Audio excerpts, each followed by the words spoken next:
WHIVLP FM in New Orleans. We already know HIV with programming. That's right, programming dedicated to human rights and social justice. WHIVFM.org. We honor independent voices.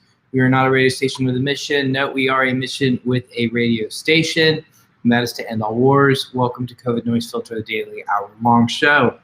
My name is Mark Allen Derry, and I am an infectious disease doctor here in New Orleans. This show is intended to provide the most up-to-date information on COVID possible. There is a lot of COVID going on. At one point, we were thinking about actually kind of changing the direction of the show with the idea that when COVID hits us back, we would switch back to COVID. We actually never did that, and COVID obviously is obviously on top of everybody's mind right now, given the unbelievable rates that we are seeing, that we'll be going over in detail with you guys in just a moment. Doc Griggs is not here, and hopefully will be showing up soon. I have tried to reach out to him several times and have not heard back from him at this point. So as you guys are all coming in, thank you guys so much for leaving messages and saying hello, letting me know that you guys are there. Please share and let folks know that we are live right now. That really helps get the word out. Also, as always, please feel free to ask questions about what's going on. There's certainly a lot of stuff going on, and I'm trying to keep up with all that as well. And then lastly, as we have mentioned before, we were nominated for the podcast awards. Yeah, I bet you are. I'm sure everybody is very happy that they're all vaccinated, including Elizabeth there. Yeah, it's certainly unbelievable what we're seeing right now in terms of cases and how cases are going up. Anyway, that being said, given that Doc Griggs isn't here today, I'm going to kind of jump right into things. Maybe I can try to get Liana to jump on, and as she's home early today, which is a treat. Liana, Doc Griggs did not come on. Do you want to jump on the show and say hello and hang out for a little? Sure. All right. I'm guessing this is not what you mean. Yeah. Oh. Although, yes, let me go get that. Although I am sure there's lots of people that are going to be saying hello. But yeah, if we get set up, that would be great. Thank you. You email me? I'll email you, yeah. Again, the podcast awards, if you go to, it's the People's Podcast Awards for COVID Noise Filter. So if you go to podcastawards.com, we are nominated in the Health and the People's Choice Awards as well. Let me get Liana looped in here, so give me one quick second as she is going to be joining us, thankfully. I'm always impressed by people who can do shows by themselves and not need another person to be talking to. I am definitely not one of those people. I definitely enjoy having somebody else on the show. So let me see if we can get Liana on board here. I'm ready, just getting water. Okay. Well, usually on Fridays, our habit is to enjoy a beverage. So if you'd like to enjoy an adult beverage. Oh, I didn't realize you were still working. Sorry. All right, so Liana will be coming on board in just a moment, which would be great. We're going to be super happy to have her on board, and there's certainly lots of great things to talk about in the interim. Again, we'd love to answer all your questions as they come up. One of the things that we are seeing is just an unbelievable amount of cases right now, and coming to us live from maybe about 20 feet from me is the incomparable and really one of the best people that I know, especially when it comes to COVID in terms of knowledge and information. Of course, I want everybody to give it up for the great Liana Elliott. Liana Elliott, there it is. Thank you for being here, Liana. You're always a hit with the with our listening base. I guess just how are you doing? You look like you're still at work. We I have, am. Yes. It's been quite a week. I was just outside too, where it is like a bazillion degrees, and it didn't rain in the last 24 hours, and everything looks like it's miserable. yeah, So we anyway, have a cat that's really. What you want to let the cat in, or it just doesn't like closed doors. Okay. she doesn't like closed doors? You know what? So why don't you let us know about what's been going on from a city perspective? I do have some news about what we're doing and what the city's doing, but what's been going on and what are you seeing that you can report on? Yeah, so as I'm sure everyone of your listeners is aware of, we just saw this skyrocketing of cases in the last few weeks, and not only cases, but hospitalizations, which also kind of surprisingly, kind of unsurprisingly, has led to an uptick in vaccines, which is fantastic. We're very pleased with that. But it also means that we risk undoing all the good work that we've done by letting us get out of control again. So hospitals are not only full because people are still getting sick and getting injured, they're also short-staffed, which is also happening all over the country. And now we're seeing this uptick in cases where the breakthrough cases, and get me straight if I'm wrong on this, Mark Allen, the breakthrough cases where people end up hospitalized tend to be those same populations that were already vulnerable before we had the vaccine. So anyone, elderly, immunocompromised, the usual vulnerabilities, that's who's really getting sick. So you may have the sniffles and be like, all right, well, at least I'm vaccinated, so it's like no big deal. But you give it to somebody else who doesn't just get the sniffles, that there's a real, that's really always been the kind of danger. But it's that we're doing this for each other as much as we are for ourselves. So we have a mask advisory in place, which the mayor announced with Dr. Regno, which essentially is, for everyone, for masked, unmasked, vaccinated or unvaccinated, it doesn't matter at this point, that this is getting so quickly out of control that we are having to get on top of it in any way we can. And, it's indoors only at this point. The schools are saying masks for everyone, regardless of vaccine status. So remember, school starts in like a week or two. So if we want kids back in school in person, which we do, then we gotta put that mask back on. Now, can you explain why a mask advisory as opposed to a mask mandate? Yeah, so there's some technical, not very interesting stuff with what the state has in place and blah, blah, blah.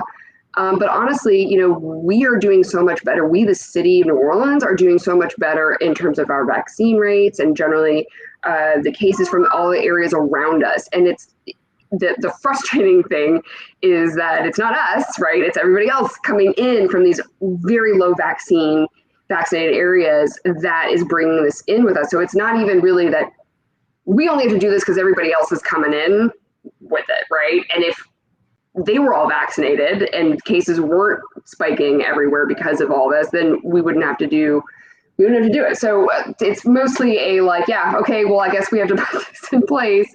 And honestly, the way things work, people are actually more compliant to the advisory than they were to the mandate. So apparently people don't like being told by government what to do, but if you ask them nicely, they just might do it.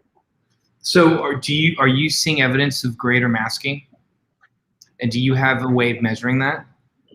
No, not scientifically. No, it's mostly, an aggregate of anecdotes, but we are also seeing less pushback. So there are ways that we can measure, comments and that. Handsome, just let you in here. Sorry, it's the closed door. I don't know.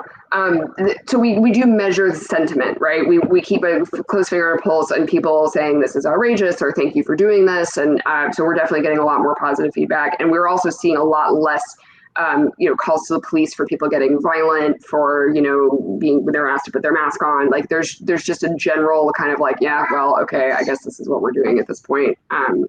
And after you guys instituted the mandate, do you have a way of testing kind of what people's reactions are, let's say on social media, or are you able to kind of do you guys have a way of doing a bellwether immediately to kind of determine what the response is as a result of that?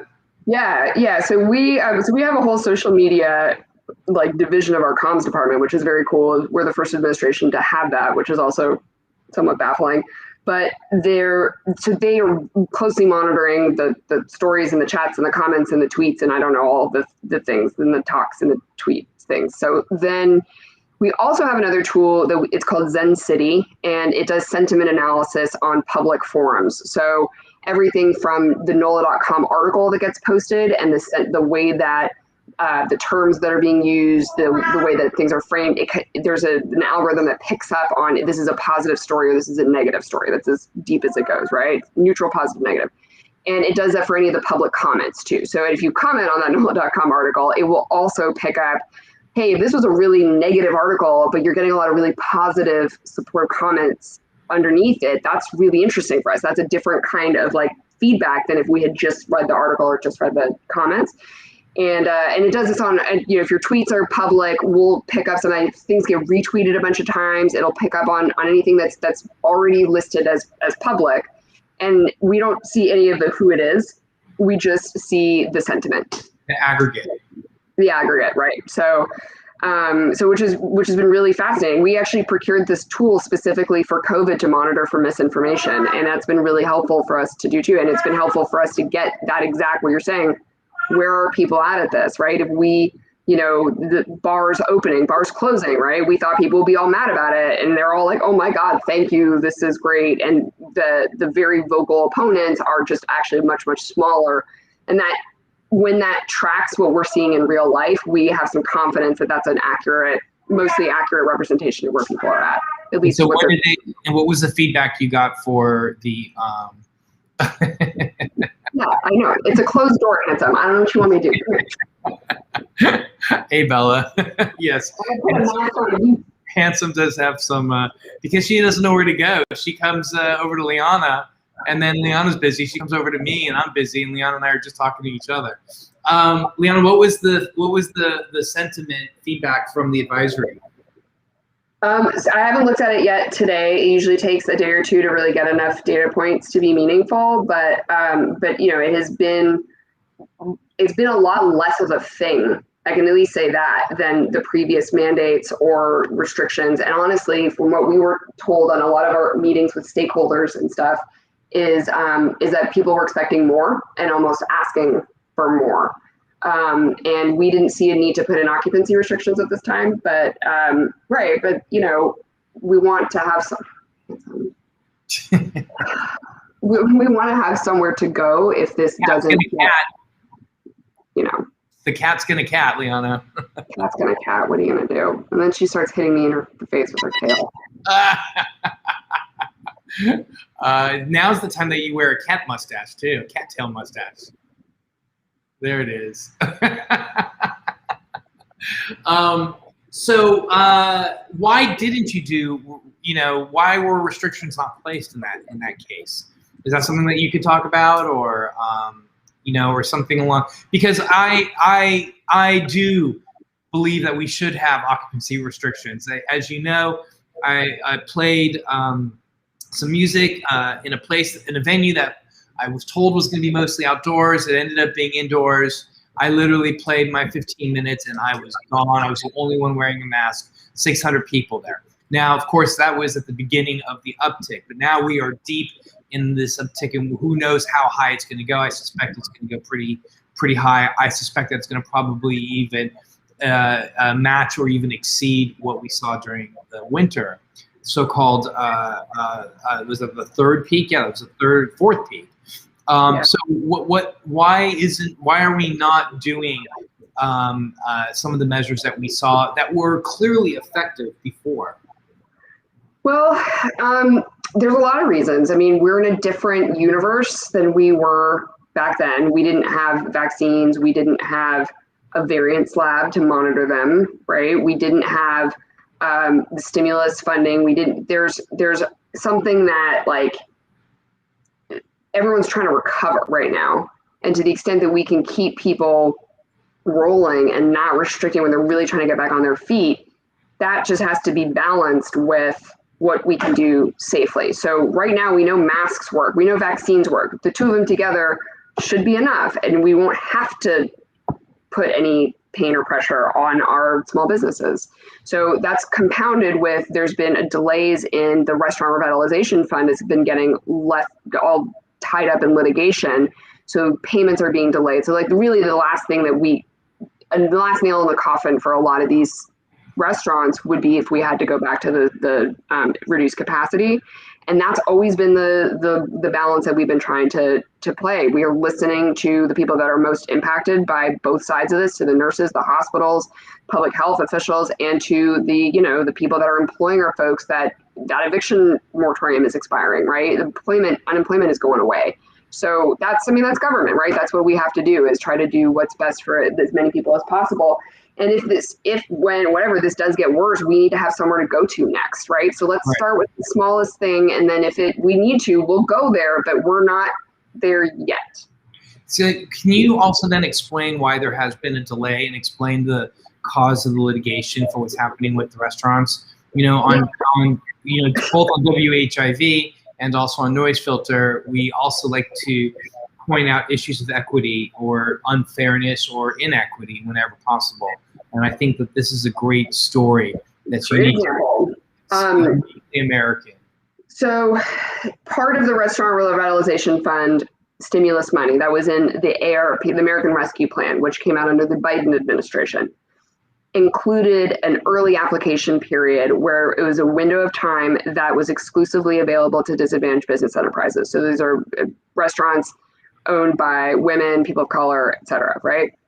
And some white business owners felt that that was unfair and sued because they were not given an equal opportunity. I'm trying to say this with a straight face.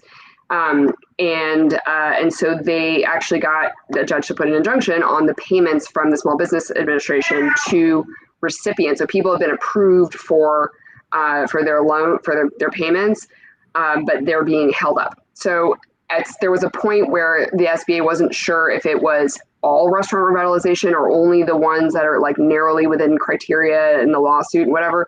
So there's been some money that's been coming out, but there's confusion, right? And whenever you toss a little bit of doubt and a little bit of chaos into a situation, a lot of stuff starts falling apart. So that's just kind of been where it's at. So basically, a bunch of white restaurant owners decided that it was unfair to have disadvantage. I'm sorry, to recap, equity, not equality. It's a very different thing. So essentially, you had as part of the recovery plan, there was a section there that was really looking after, and I hate to even use the word. The name of it is somewhat spurious at best, but disadvantaged business owners. These were usually women-owned businesses and minority-owned businesses. There was kind of a fast track for some payments, so that to help keep those businesses afloat. And white business owners, restaurant owners, basically was like, "Hey, that's not fair." And they sued, and the pinnacle of it is that they actually sued as a result of that, right? Yeah. So let me just say this. One, the fact that there even was that period, let's take a moment and appreciate that, right? Because that did not exist under CARES Act. It doesn't exist in a lot of previous rescue, stimulus, whatever. That has not been part of the conversation. So I want to celebrate that small win, right? It's not really small. It's a big deal. Second is this is one of those funds that is finite. So when the funds are gone, the funds are gone. So it's not like, oh, you just get an early period and then we're all going to be vying for the same thing. It meant that they're further ahead in line to get money. And that means that these restaurants are down the queue. What typically happens in not equity-centered grant programs is the more privileged, bigger, more well-resourced restaurants, they have attorneys and accountants and they're like on it, right? They already have their SAMS registration and their DUNS and their thing and the blah, blah, blah. And they're first in line because they've built their machine to be first in line. And it takes a while to get down to the communities that are a little like, look, I'm just, I don't know. I don't know how to access all that. And so for us to find those people, bring them to, some technical assistance, get them on lists or whatever, they've lost time. So having them on the front end of this was really an important thing to have happen. So to target that part of this as the thing that was patently unfair is just mind-boggling. I don't know. You have a quote that I think is perfect right here that I quote you on all the time, which was equity to the privileged feels like oppression. And that is such a great example of that. Equity to the privileged feels like oppression. And there you go. You had white business owners that were pushing back against women-owned businesses and minority-owned businesses for being able to get a little bit of extra scratch right at the front of the line to help keep them afloat. And then you have people yelling, we are such a fundamentally racist country. It's just, and to not acknowledge that is such an example. It's a critical example of structural racism. Yeah. And the fact that there is that power and there is that ability to be able to do something like that on behalf of these white business owners is just really quite shameful. So, yeah. All right, so I guess let's move into something that that you mentioned a moment ago. It lands perfectly with what Sari's asking about Delta Lambda differences and then also COVID. But before that, can you talk to us a bit about the variance lab that you were so insightful to get me to start to look into?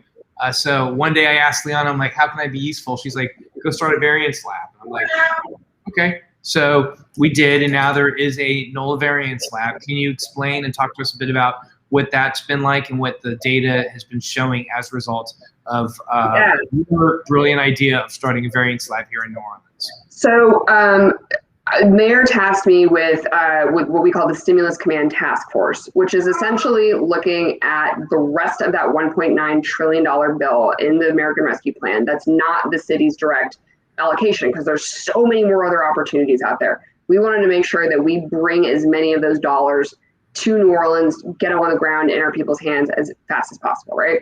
So I've been looking through all those other funds. The state and local allocation is just a little itty bitty corner of it.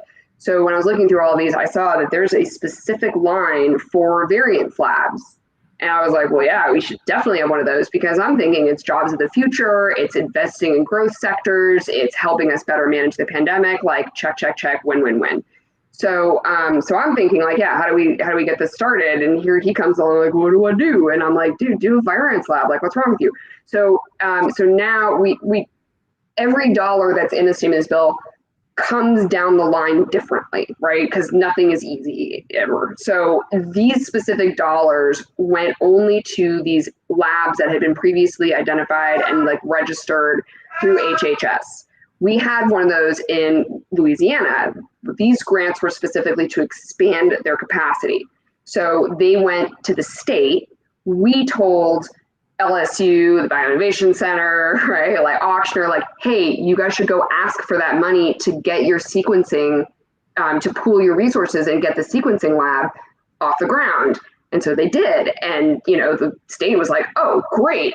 Here you go, right? So now they're able to better closely monitor specifically also the breakthrough cases and like the cases that are coming from like the more vulnerable populations and actually study this in a more meaningful way. And for us locally in managing the pandemic has been massive. We were waiting weeks to get information from the CDC about what variants were predominant here. And now we know before the CDC does, which is like very, very cool.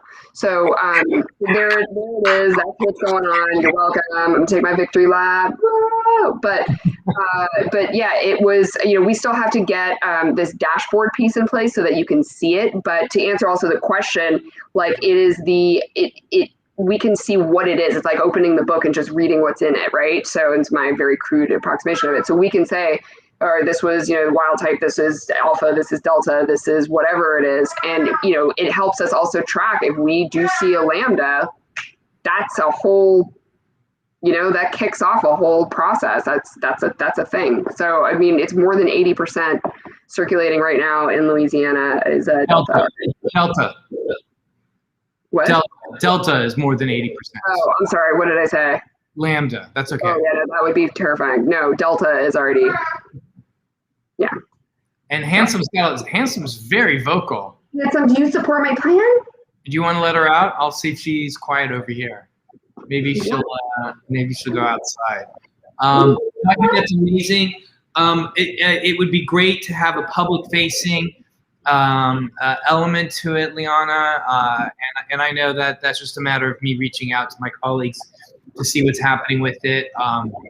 At one point, I think we purchased the NOLA variants lab URL. And I'm trying to see if that goes anywhere, does anything. No, so there's nothing there. I don't know if it's been there.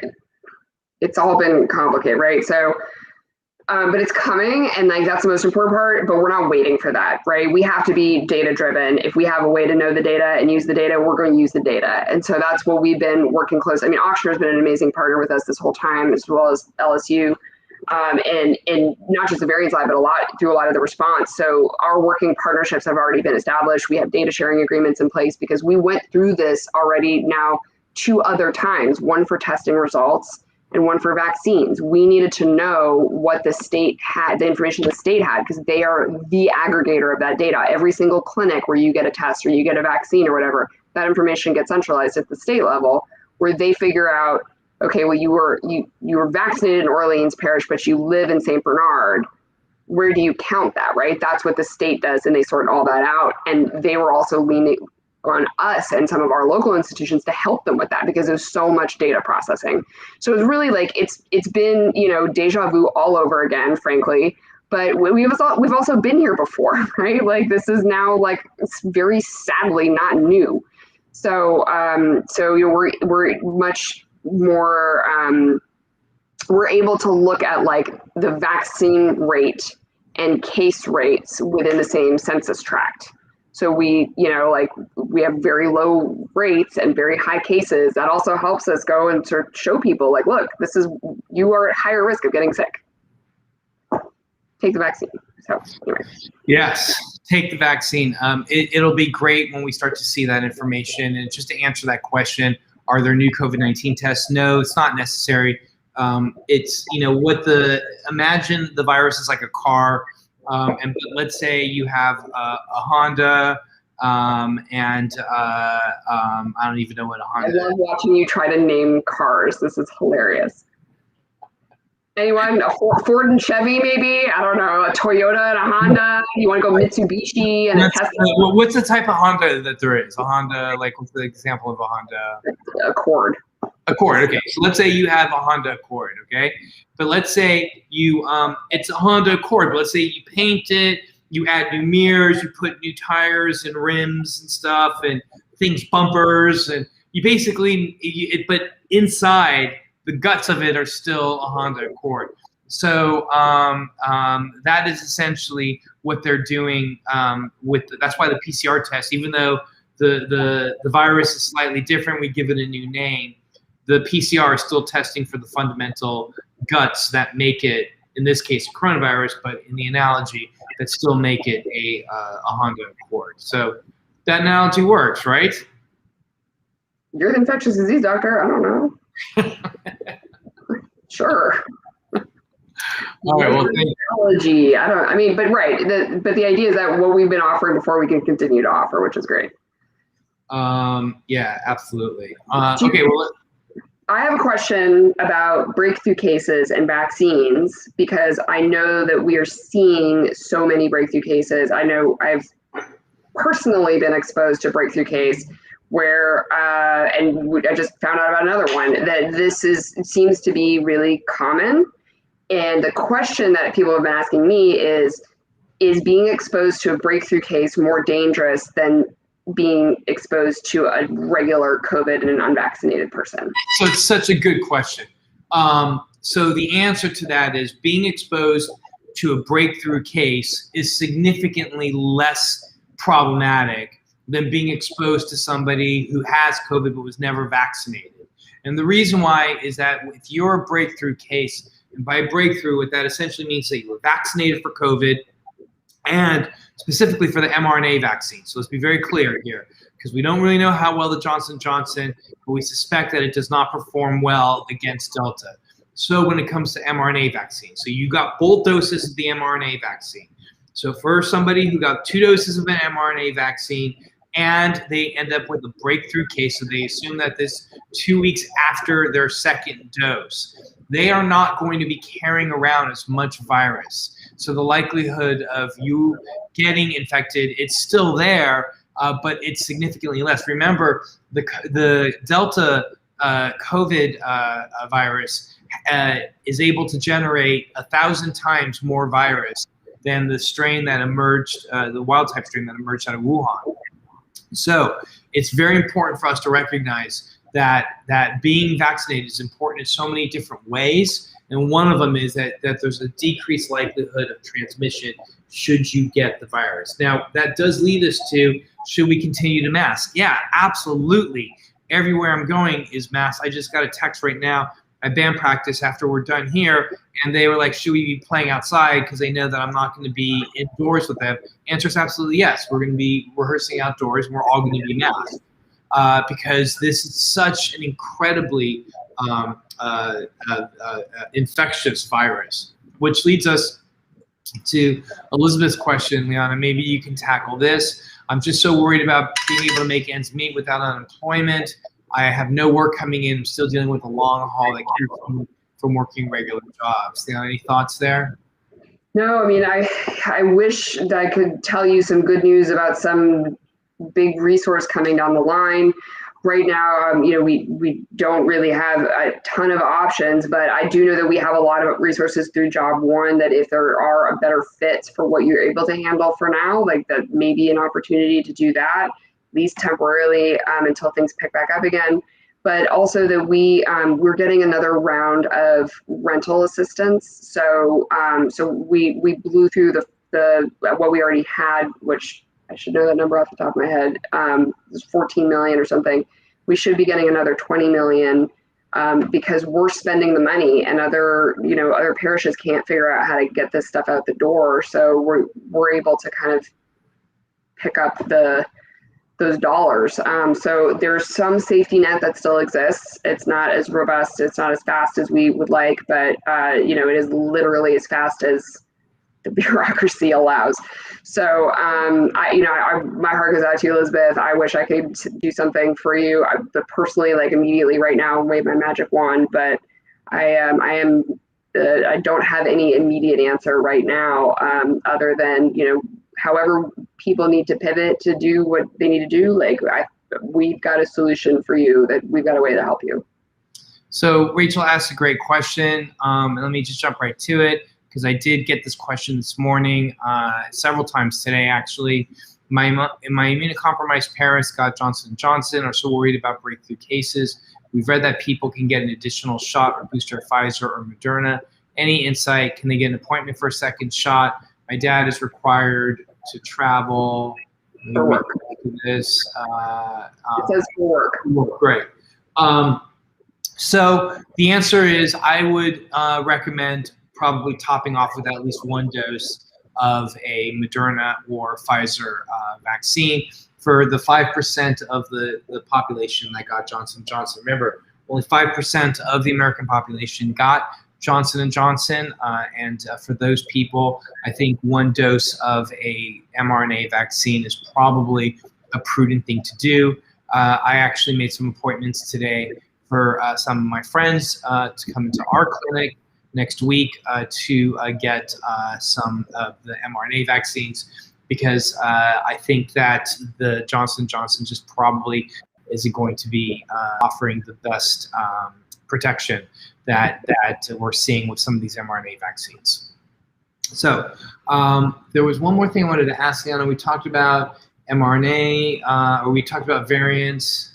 In terms of what do you see moving forward? Like, what are, I think that at one point there was a response phase, there was a recovery phase, and it seems like we're getting back into a response phase again. How's that going to look different from what it was in the first iteration? And how do you guys, help people understand I mean, one of the projects that you're working on is helping to increase trust in government. It is good to sometimes take a peek behind the curtain to see kind of what is happening, so that people, can see that, and we know this because the mayor's done such an amazing job. But what are some of the things that Orleans Parish is doing to help keep us safe and to help mitigate this just really, really nasty virus? Yeah. So, we've been thrown everything under the sun at us in the last couple of years. And in this kind of, work, you have to just be literally ready for anything and to pivot and adapt and to be realistic. And that's essentially, what we've been doing. So yes, we have some things figured out. We know testing, we know vaccines, we know, how those machines work, we know how to get the results and all that kind of stuff, but we don't know how a city-assisted evacuation is going to look in a hurricane when you have some people that are vaccinated and some people that aren't with a variant. That's new, right? You can't plan for these things. Like, you can kind of see them coming down the line, but like, you never really know, right? So, all right, we have our plan. The second you need to use it, it automatically changes, right? Because you can't predict all the variables. So we basically see what we have and we say, okay, have we done something like this before? Well, yeah, we've done, we did this last summer with hurricane season. So let's take a page out of that book and see what that, can look like. So we've been doing a lot of that work just in terms of the emergency response. But we are also in a different universe where we don't have the FEMA funding for the meals program anymore, which also helped a lot of our restaurants make it through the pandemic, because we were buying meals directly from restaurants and giving them to families in need. We did over 14 million meals throughout the pandemic. That program went away because we were like on downswing, right? I'm hoping we don't have to go back to something like that, but we have that program now ready if we have to. Why are you hoping aren't we in? I hope we don't get to a point where people are like, I need meal support to that extent. Like, we still have our regular supports for, for homebound, for elderly, like the usual stuff. But this was, a lot of it was through the schools for families where people were unable to work and or even just to go to the grocery store. So we're hoping to not need it again is the idea, right? But that's, you have a metric that you use to determine, or how do you determine when that switch gets flipped? This is all uncharted. Like, there is no playbook for it. The mayor says this all the time. There is no playbook for this, right? Like, we have to keep our ear to the ground. We have to keep listening to people. We have to keep looking out for trends. And, the community tells us what you need, and we hear it and we listen and we respond. So, the number of people calling 311 asking for, for meal assistance, right? If we see that number ticking up, let's figure out what's going on. Is it, did a food bank close? Do we need to go figure out what that's about, right? But we do this on like multiple levels. We do this for all of the pandemic response. We know the eviction moratorium is coming up. We're steeling ourselves for what that's going to look like, because that's also uncharted territory. But we at least have this machine built now for the assistance coming out. But it's you take what he throws at you. Like, let's just hope we don't have another cyber attack on top of this again. Here's a question for you as well. Do you foresee shortages for other things besides food as well? So the supply chain has been bonkers. I definitely see a lot of shortages for all kinds of materials, equipment shortages, vehicles, parts. I think we already nationally have this car shortage. But yeah, we are trying to figure out, we're figuring out mid-year budget. Where are we? What do we need to get through the year to the 2022 budget? And a lot of it is like broken vehicles that are broken, but we can't replace them. It's going to take us like a year to buy a new car. If we order it today, right? And let alone a new fire engine, right? So that's a thing that we're trying to repair these as much as possible. But even just the labor, like the mechanics and the parts are tough to get right now. We've seen the cost of lumber really increase, which isn't necessarily, yes, it's a supply chain. It's a supply demand shortage issue with lumber, right? It's not enough of it got very expensive all of a sudden, which means that home construction got really expensive all of a sudden. So right when we need housing like the most, a lot of projects are stalling because it's just been a skyrocketing cost, and they're like, what do I do, right? So this is still globally impacting a lot of our, ways of life. And there was apparently a time in New Orleans where you could not get Jack Daniels anywhere in the entire parish because of something with the distributors or whatever it is, right? Like, okay, but yeah, that's a part of our new reality, right? Like, we don't have an equilibrium, we don't have predictable, supply chains or demands that industries use to shift around their inventory. So we have, the computer chip shortage from China that's preventing all these vehicles from getting built. So, things are going to be wacky for a while. And we don't see any end to coronavirus. Like, I mean, it's here, and it's gonna be a while because once this, we only only 2% of the globe has been vaccinated at this point. 2% of low-income countries of the globe has been vaccinated, and every person who is infected, there's an increased likelihood of a variant emerging, especially in a body of somebody who is immunocompromised. So this coronavirus is, initially I predicted we're going to probably see the end of it in 2024, and now I'm beginning to realize that may even be too soon. But we'll see. Let's just kind of go over some stories real quickly. This first set of stories I really like. It's really, they kind of changed things up a little bit here. They wanted just to do just basically answers, so questions and answers. So today they're answering questions. Do vaccines work against Delta? Yes. A June study from the UK found the Pfizer vaccine is 96% against hospitalization from the Delta variant after 2 doses. So the thing that's important here is to realize, again, it's not going to prevent you from being reinfected or being infected with COVID. What these vaccines are doing is that they are protecting you almost to 100% against hospitalizations. And one of the things that we'll see here in a moment is that overwhelmingly, the number of cases of people who are in the hospital and who are dying are anywhere between 95 to 99%. If the vaccine isn't guaranteeing you from getting infected, why get it? This is because, like we just said, your chances from getting infected are dramatically reduced. And if you do get infected, the vaccine will help you from being hospitalized and dying. How many people are hospitalized are unvaccinated versus vaccinated? 97%. So this is the number that we keep hearing is 97, 99, whatever. But here in this document here, 97% according to the CDC. What would make you more likely to have a breakthrough case? So what, and I think, Leon, were you talking about it at the top of the show?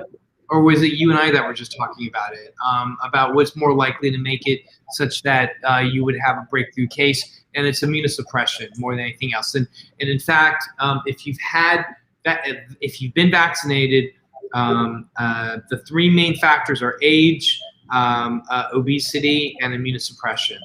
And so those are the things that we need to really kind of look out for. Just wrapping up here and getting this.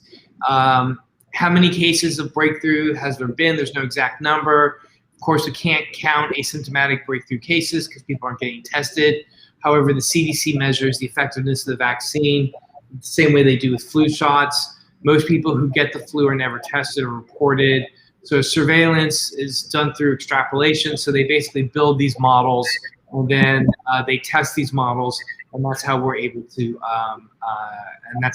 determine how these breakthrough cases are occurring. Are they going up?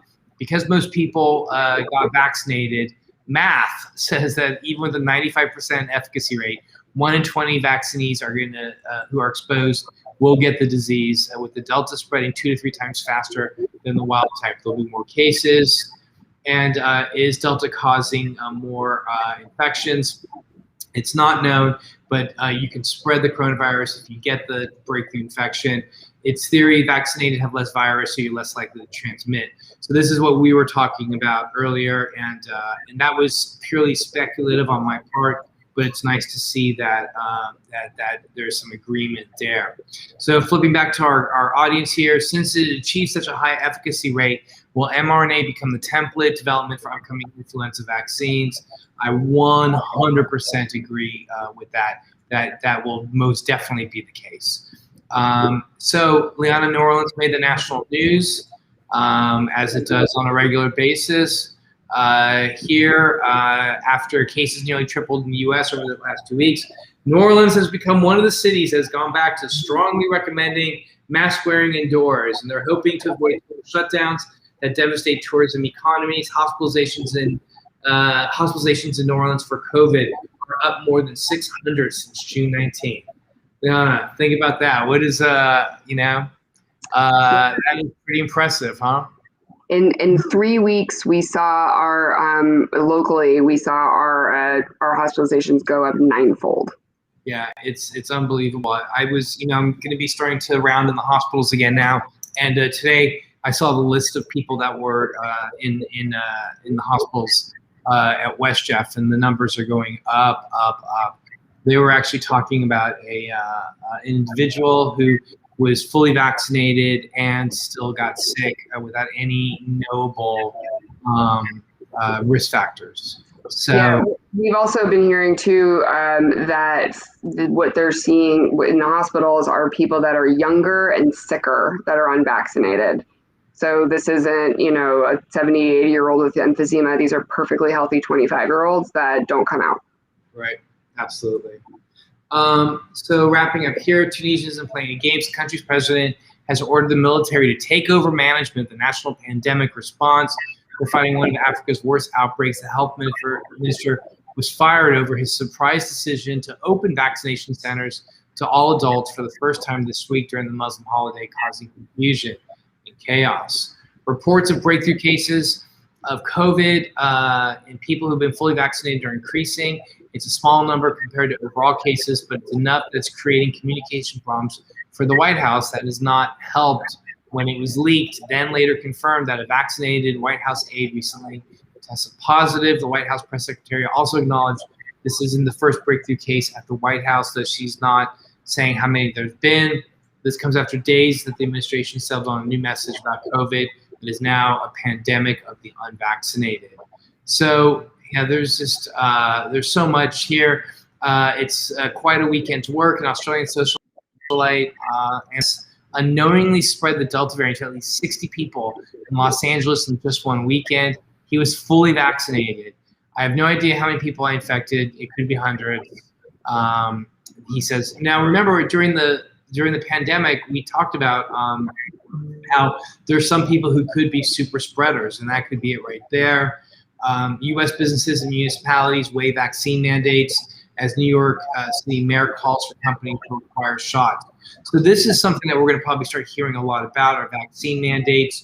We're going to probably start to see the local health entities here, our big health, what's the word I'm looking for? Hospital system. Yeah, the hospital systems are going to probably start mandating vaccines. They saw that 2 test cases, two of them that went to court, they were both held up. One was what happened in Houston, and then the other one was what happened in was it Indiana University? So between Indiana University that went to court, fought mandate and won, and the hospital system in Houston that mandated vaccines. You're going to start seeing. I know that Banner Healthcare in Arizona just mandated vaccines as well. So we are going to start seeing vaccine mandates as well. Chicago will require masks this fall. Liana, you said that New Orleans is going to require masks in our schools as well. New Orleans Public Schools has revised their guidelines for this upcoming school year. They were saying that it was only unvaccinated staff, students, and faculty, but now it's everybody, regardless of vaccine status, which is the right thing to do. Here, we don't have any public schools, right? I mean, so it's the organization is New Orleans Public Schools, which is they manage all the charter organizations. Got it. So kids are going to be going back to school, charter schools, they're going to be wearing masks. Yeah, like there's the Orleans Parish School Board. It's very confusing, but it doesn't really matter. They're basically the public school management system that we have, and they've also been fantastic partners with us throughout all of this. So I think they were absolutely spot on in making that decision early and firmly. Got it. Thank you. A couple of quick things before we go look at the data real quickly. We already talked about this. New Orleans mayor issues indoor masking. Masks will be advised indoors on new rules announced by the mayor. During the press conference, Dr. Vegno said the step was aimed at slowing the surge and avoiding more stringent measures like the total lockdown put in place at the start of the pandemic. As we have talked about this, the idea is we want to try to keep the restaurants, what makes New Orleans, clicking and ticking, and keep tourism alive. And the way that we do that is by adding to this this mask mandate or mask advisory. And in doing so, we can still enjoy life, but at the same time, we really need to be very, very cautious. We still need to be masking, and that went into today, right? Yes. That went into effect today. Yes, correct. All right. Governor Edwards, Louisiana has the highest number of COVID-19 cases per capita in the U.S. The Louisiana Department of Health has released updated COVID-19. Governor Edwards held a news conference on Friday. He announced that Louisiana now has the highest number of COVID-19 cases per capita in the U.S. Wow, Liana, what are your thoughts about that? I'm sorry, I was distracted by a message. One more time. Did you not see that? Louisiana has the highest number of COVID-19 cases per capita? Yeah. I get vaccinated. I don't know. Like, what else do you do with that? But what I was also looking at is the unvaccinated, the rates of cases just within unvaccinated people, which was, it's a little messy because of the breakthrough, but like, let's assume the vast majority of new cases are unvaccinated. That case rate that we're seeing right now is literally a different parallel universe, right? It is back to where we were in full lockdown. So right. To put that in perspective, if you are unvaccinated, you are living in a world where the appropriate measure was full lockdown. Right. Okay. Absolutely. So put that out there. Yeah. You're laying it down, right? Being straight up. All right. So let's we've got 7 minutes left. Let me do this real quickly. Cases around the world. 193,792,463. Deaths are 4.1 million. 4,156,987. And looks like we have rising cases of 569,341. Here we can see cases are surging. We are going up. It looks like it's leveling off, but I don't know. I'm still thinking we're gonna be, blowing right past this. Again, we have this was Delta. I'm sorry, this was Alpha. This was the original virus, right? The original strain. So here around the globe, coronavirus infections have surged again because of Delta. We're just seeing it all over the globe as well. So it's pretty remarkable, especially when we have a super spreading event that's happening in Tokyo as well. Here we see there's an increase in deaths as well. And here are our hotspots. So we're starting to see Mongolia kind of was really dark red. Now Kazakhstan is starting to light up. Iran is in its fifth outbreak. Spain is on fire. Botswana is on fire. South America is starting to kind of cool down a little bit. It was at one point it was the hot spot of the globe. And look at the U.S. is still the same color as Brazil, as Russia. So here in the U.S. Say really quickly too, if you actually look just within the U.S., and I'm sure this holds across the world, that we may be orange on average, but it's not. When you look little bit deeper, right? Like right now, I think like Arkansas is like on fire, right? But like Utah is okay. So there's it's not, it's the kind of, you lose that detail, right? So it's not necessarily that it's getting better. It's just that it's localized. Right. Absolutely. Yeah. So we're seeing very specific and localized pandemics right now. In the U.S., we're at 35,252,021. Deaths are 626,475. Our number of daily cases are going up. At one point, we were down like 13,000. Now we're back up to 62,228. Deaths are 378. But look at this. I mean, just we're seeing cases starting to really explode. The uptick. Louisiana right now, as you can see here, we're up 102%, more than anywhere else. We have the most per capita, but you see Alaska's up 120%, Mississippi's up. So these spikes are really impressive, and really these spikes that you're seeing is just happening in the unvaccinated population. Cases were up 50%. Deaths are down a little bit. Thankfully, hospitalizations are going up. But our case rate meter here, right? 7-day case rate per 100,000 was slowly going up. It jumped to 58. Now we're up to 92.2. So it is unbelievable. Go ahead. Can I say a couple of quick things about this? So one, earlier this week, the state released a new case numbers that was something like 5,800, something like that. It was the third largest day of cases in the history of the pandemic. So that is basically, we've only been through this part of this kind of uptick twice. The second is that hospitalizations and then deaths are also lagging indicators, right? So, you have to wait for someone to get sick and get tested and show up in the data. And then they get sick enough that they go to the hospital, and then they spend some time in the hospital. And if they don't make it, right, that's weeks before that counts. So yes, hospitalizations may not have been spiking quite like they are, but if you look at that time delay, we can expect things to get bad in hospitals, which does mean that we need to take more drastic measures. It would happen in a couple weeks.